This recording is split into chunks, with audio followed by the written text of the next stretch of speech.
Hello my dear children, आज हम करेंगे नीमा की दादी पार्ट की वर्कशीट्स। तो चलिए शुरू करते हैं। पहला क्वेश्चन है, नीमा स्कूल से कब आती थी? फर्स्ट ऑप्शन इज दोपहर में 2 बजे, दोपहर में 1 बजे, शाम को 4 बजे या शाम को 3 बजे। तो हमने पाठ में पढ़ा है नीमा स्कूल से दोपहर में 2 बजे आती थी। नेक्स्ट क्वेश्चन इज, नीमा की दादी क्यों कहीं नहीं आती जाती है? वे बहुत बूढ़ी हैं, वे बीमार रहती हैं, उनके घुटनों में दर्द रहता है, उन्हें घर पर ही रहना अच्छा लगता है। तो हमने पढ़ा था कि नीमा की दादी के घुटनों में दर्द रहता है। तो तीसरा ऑप्शन हम टिक कर देंगे।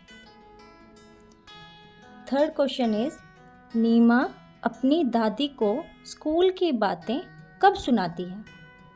खाना खाने के बाद, खाना खाते खाते, सोने से पहले, दादी के पूछने पर।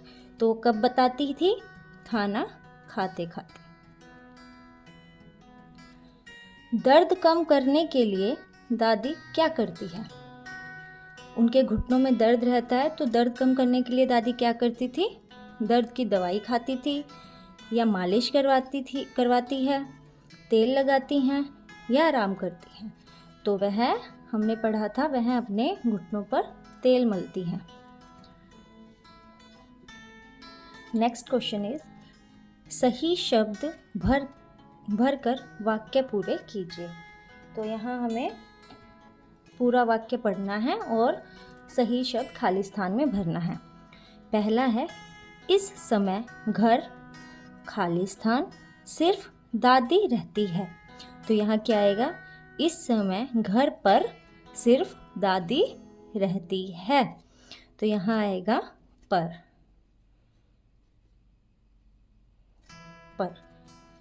नेक्स्ट है, उन्हें नीमा, खाली स्थान, बहुत इंतज़ार होता है। तो इसमें क्या आएगा? उन्हें नीमा का बहुत इंतज़ार होता है। तो यहाँ आएगा का।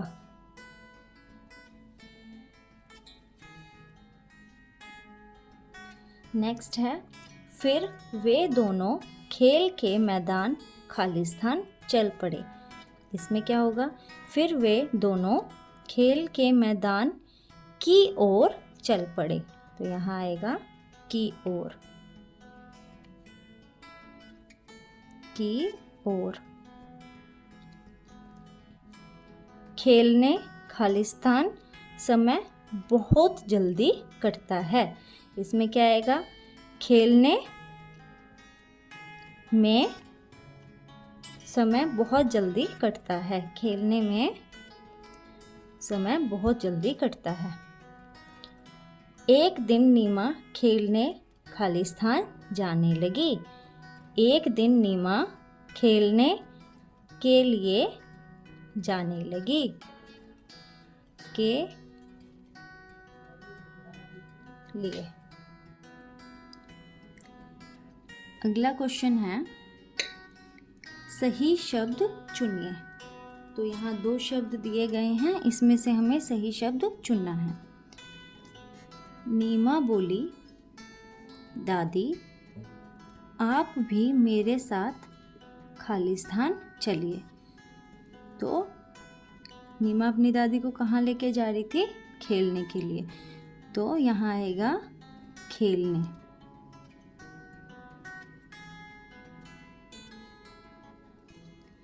तो पूरा वाक्य क्या बना? नीमा बोली, दादी आप भी मेरे साथ खेलने चलिए।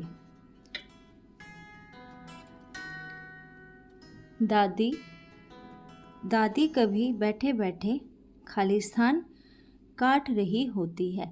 तो दादी क्या काट रही होती है? सब्जी। तो दादी कभी बैठे बैठे सब्जी काट रही होती है। नीमा खाली स्थान को खेलने जाती है। नीमा कब खेलने जाती है? शाम को। तो नीमा शाम को खेलने जाती है। एक दिन नीमा खेलने के लिए जाने लगी तो दादी बोली, नीमा थोड़ी देर खाली स्थान जा। तो दादी ने क्या कहा था? थोड़ी देर रुक जा, है ना। तो एक दिन नीमा खेलने के लिए जाने लगी तो दादी बोली, नीमा थोड़ी देर रुक जा।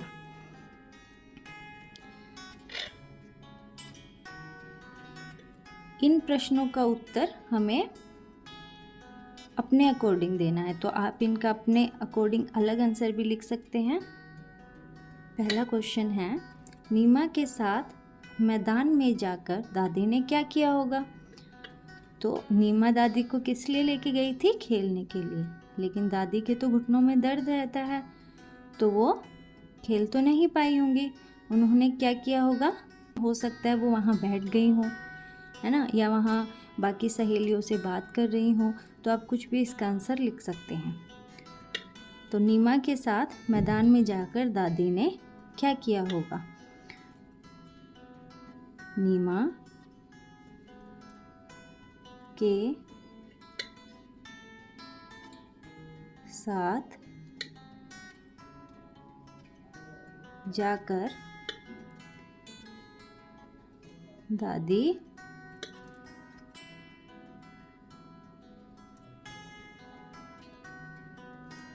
पेड़ के नीचे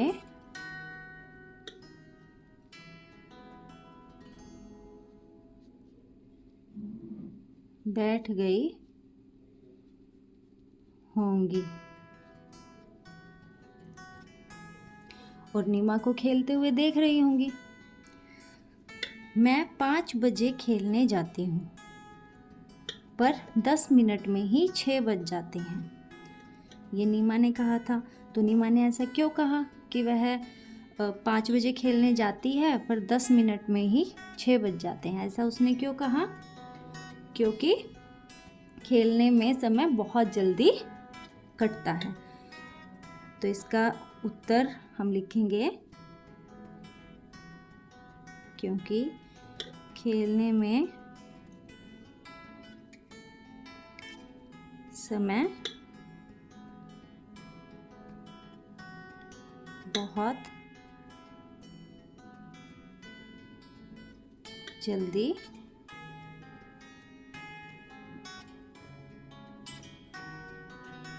कटता है। क्योंकि यहाँ हम क्योंकि भी लिख देते हैं, क्योंकि खेलने में समय बहुत जल्दी कटता है। समय का पता नहीं चलता। जब हम अपना कोई मनपसंद काम करते हैं तो हमें समय का पता नहीं चलता। स्कूल से आकर आप अपना समय कैसे बिताते हैं? स्कूल से आकर आप क्या करते हैं? वो सब लिख सकते हैं हम यहाँ। जैसे आप जो करते हैं आप वो सब लिख सकते हैं। जैसे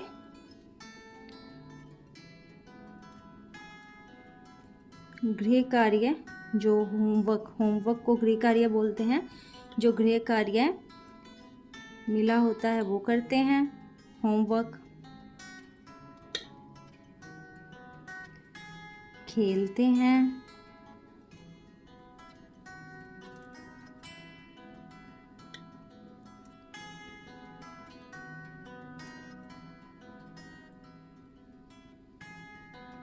टीवी देखते हैं,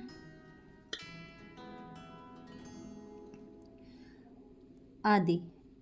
आदि मतलब एक्सेट्रा, यानी जो भी आप एक्स्ट्रा करते हैं आप यहाँ लिख सकते हैं।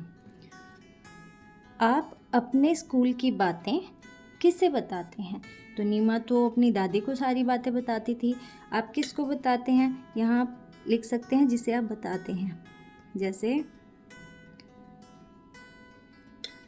पापा को,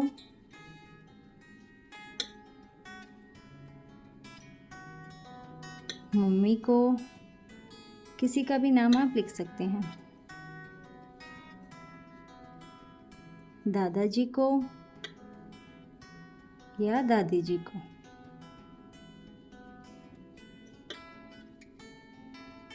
आप जिसको भी बताते हैं आप उनके बारे में यहाँ लिख सकते हैं। क्या आप भी अपनी दादी को अपने साथ खेलने ले जाते हैं? तो आप अगर लेके जाते हैं तो हाँ लिखिए, और अगर नहीं लेके जाते हैं तो आप ना लिखिए कि नहीं, हम दादी को नहीं लेके जाते हैं। उसका रीज़न आप लिख सकते हैं कि वो बहुत बूढ़ी हैं इसलिए हम उन्हें नहीं लेके जाते हैं। और अगर आप उनके साथ खेलते हैं तो आप यहाँ लिख सकते हैं। यहाँ आपको अपनी दादी के बारे में 5 पंक्तियाँ मतलब 5 सेंटेंस लिखने हैं। तो सबसे पहले हम उनका नाम लिखेंगे। तो जिसके भी बारे में हम बताना चाहते हैं सबसे पहले हमें उनका नाम बताना चाहिए। तो पहला सेंटेंस लिखेंगे, मेरी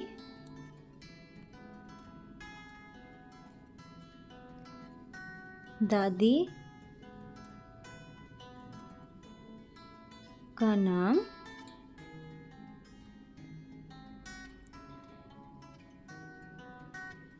श्रीमती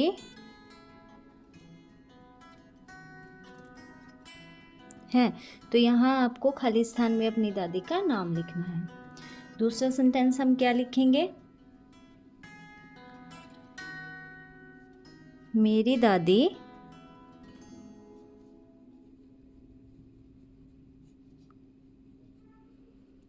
रोज सुबह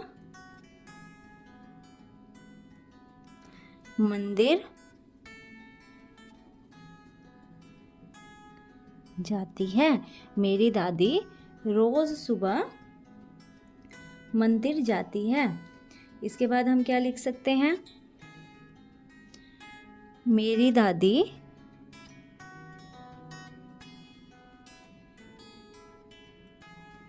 मुझे बहुत प्यार करती है। सबकी दादी बच्चों को बहुत प्यार करती हैं, तो ये भी हम लिखेंगे। और हम क्या लिख सकते हैं, मेरी दादी सबका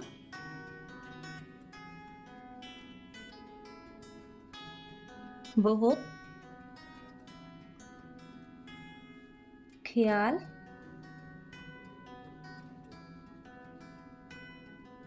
रखती है। मेरी दादी सबका बहुत ख्याल रखती है, घर में जो हैं सबका बहुत ख्याल रखती है। मेरी दादी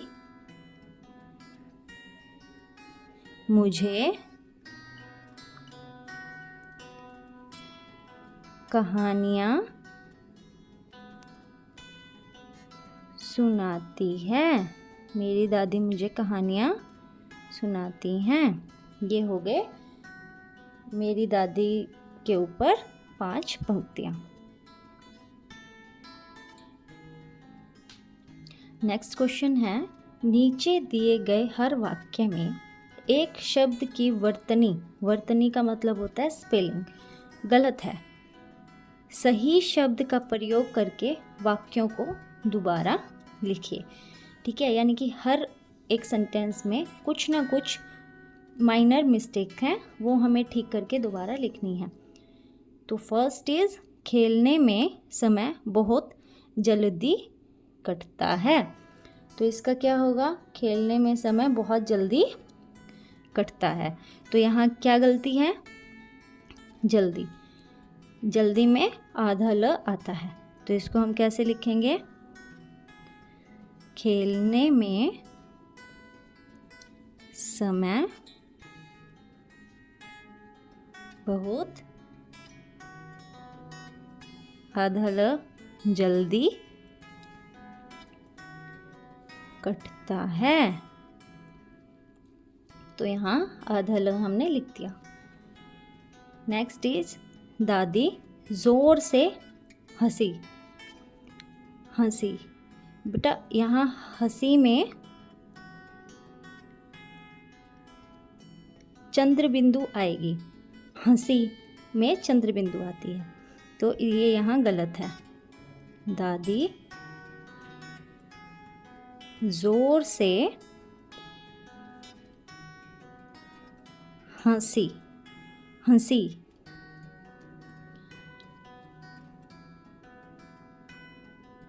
नेक्स्ट इज कभी बैठे बैठे सब्जी काट रही होती है। कभी बैठे बैठे सब्जी कट रही होती है। यहाँ क्या होगा? काट रही होती है, तो यहाँ आ की मात्रा नहीं लगी है, तो ये इसका होगा कभी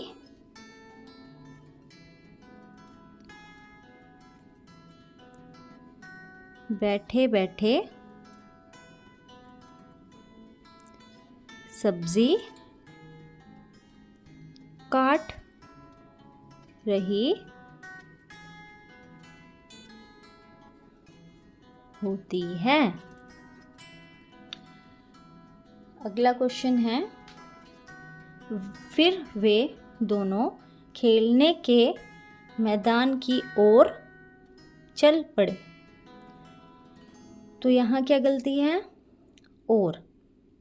इस और का मतलब होता है एंड, जैसे नीना और उसकी दादी। लेकिन यहाँ क्या है? मैदान की ओर यानी मैदान की तरफ, तो उसमें एक मात्रा आएगी, तो इसको हम कैसे लिखेंगे? फिर वे दोनों खेलने के या खेल के मैदान की ओर चल पड़े।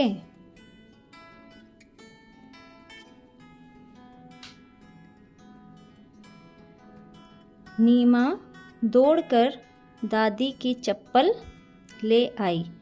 नीमा दौड़कर दादी की चप्पल ले आई। इसमें क्या गलत है? यहाँ दौड़कर में ड के नीचे बिंदी आएगी। नीमा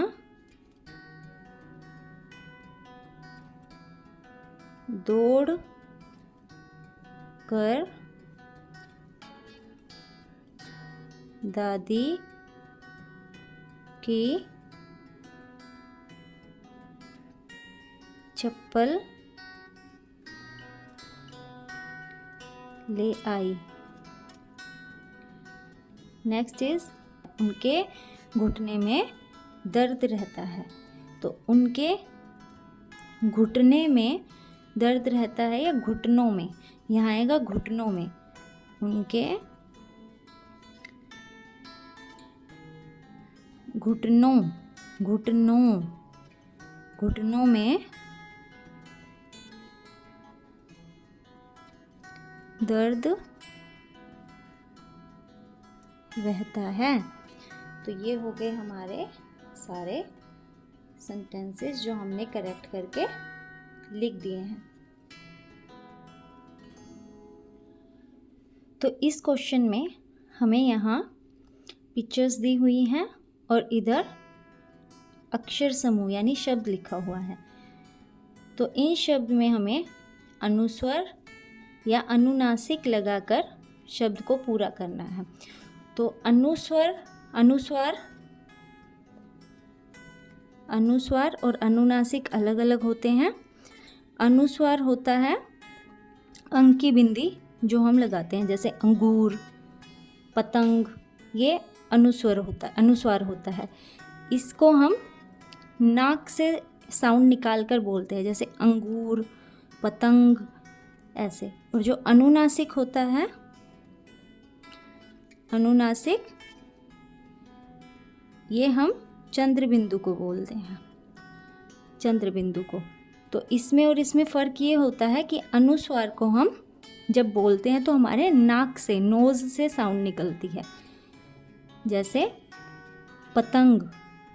और जब अनुनासिक को बोलते हैं तो हमारे नाक और मुंह यानी माउथ और नोज़ दोनों से साउंड निकलती है, जैसे सांप, चांद। ठीक है, तो हमें इनको देखना है और बोलकर देखना है कि इसमें अनुस्वार आएगा या अनुनासिक आएगा। तो ये क्या है? शंख। क्या है? शंख। तो ये है शंख। शंख में नाक से साउंड निकल रही है तो यहाँ अनुस्वार आएगा। अब ये है बांसुरी।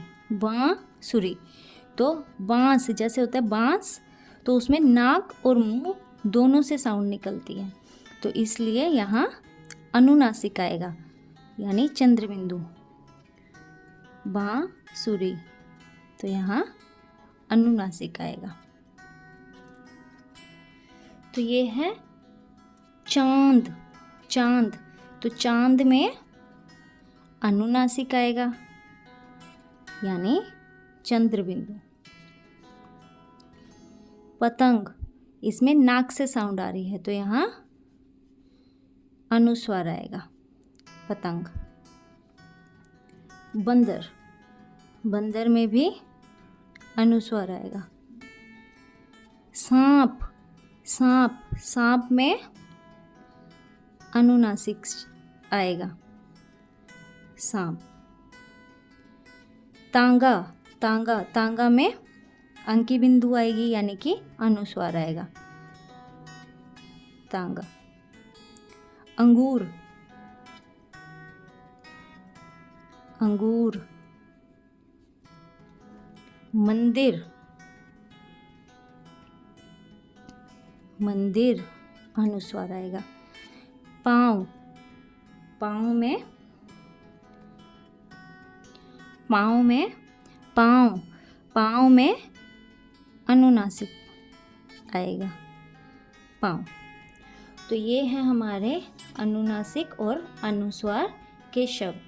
हम बोल कर ये देख सकते हैं कि हमारे नाक से साउंड निकल रही है या नाक और मुंह दोनों से साउंड निकल रही है, उसी के अकॉर्डिंग हम अनुनासिक और अनुस्वार लगाएंगे।